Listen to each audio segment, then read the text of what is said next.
কী যে বলো তোমরা, এমন কখনো হয়েছে যে আমি কোনো কিছু বানিয়েছি আর তোমাদের দেখাইনি, ছবি ভিডিও পোস্ট করিনি বা রেসিপি বলিনি? রেসিপিটাও বলে দেবো ছবি ভিডিও যখন পোস্ট করেছি। তার আগে চলো তো, অনলাইন থেকে জিনিসগুলো অনেক দিন ধরে এসে পড়ে আছে, একটু দেখে নিই কী কী এসেছে।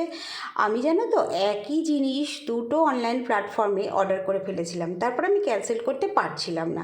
ভাবলাম যখন আসবে তখন রিসিভ করব না, আর এমন সময় এসেছিলো যখন এগুলো আমার হাজব্যান্ড রিসিভ করেছিল, তাই জন্য একই জিনিস দুটো করে হয়ে গেছে। তো কোনো অসুবিধা নেই, আমার তো এগুলো খুব পছন্দের জিনিস, তাই আমি এগুলো পেয়ে খুব খুশি। তো দেখতেই পেলে, এবার চলো কেকের রেসিপিটা তোমাদের সাথে শেয়ার করি।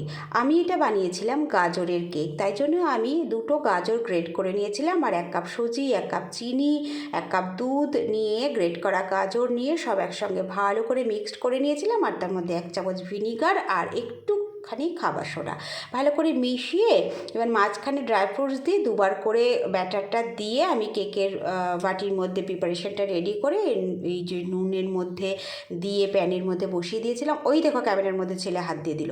এবার ওটা অর্ধেকটা হয়ে আসার পরে ওপর থেকে আবার গার্নিশ করার জন্য খানিকটা গ্রেট করা গাজর আর ড্রাই ফ্রুটস দিয়ে দিয়েছিলাম। এই কেকটা হতে একটু সময় লাগে, কিন্তু জানো তো বাজারের কেক আমি এখন একদম খেতে পারি না, এত ফ্লেভার দেওয়া থাকে, অ্যাসিডিটির কারণে আমার ভীষণ ঢেকুর ওঠে। তাই এখন আমি মহা আনন্দে এরকম কেক বানাচ্ছি আর খাচ্ছি, আর ডিম দেওয়ার ঝামেলা নেই, আঁশ নিরামিষ এই সমস্ত ঢেকুর ওঠার কোনো ব্যাপার নেই। তো তারপরে আমি সেজেগুজে আবার বেরিয়ে পড়লাম। শুধু কাজ করলে হবে, ঘুরতেও হবে, আবার শুধু ঘুরলেও হবে না, কাজও কিন্তু করতে হবে।